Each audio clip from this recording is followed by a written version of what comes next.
સાહેબ આપણા સુરતમાં ઢોસાની રેસ્ટોરન્ટ તો બહુ બધી છે, પણ એમાં અમુક એવી ઢોસાની રેસ્ટોરન્ટ છે કે જ્યાં શનિ રવિ સિવાયના દિવસોમાં પણ ભીડ જોવા મળતી હોય. તો એમાંની એક રેસ્ટોરન્ટ છે આ ઢોસા સીગડી.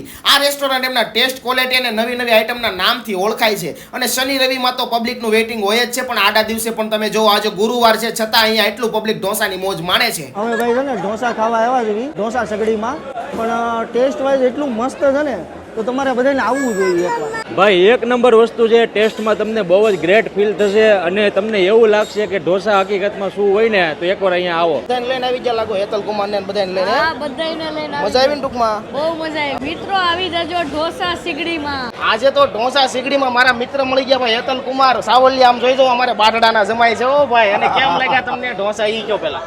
ઢોસામાં કાંઈ ન ઘટે. અરે અહીંયા તમને ઢોસાની આઈટમની વાત કરું ને તો ભાઈ પનીર સુંદરી Mysore, cassata Mysore, sandwich dosa, Mexican dosa, ફિરંગી ઢોસા, બ્રોકલી બોલ, એ જેવા નવા ઢોસા તમને મળવાના છે. એમાં મેં અને મારા મિત્ર હેતલ કુમારે તો જો મોજ માણી લીધી ઢોસાની. એમાં ભાઈ કઈ ઘટે જ નહીં, મોજ જ પડે. અને સાથે બહાર જે મોટું જબર ગાર્ડન, એમાંય મોટી જબર ડિસ્પ્લે, આઈપીએલ શરૂ હોય, આખું પરિવાર બેઠા બેઠા જોતા હોય, પછી તો થોડું કઈ ઘટે. તો ભાઈ તમે મિત્રો મંડળ અને પરિવાર સાથે એકવાર આટો મારી લેજો ઢોસા સીગડીમાં.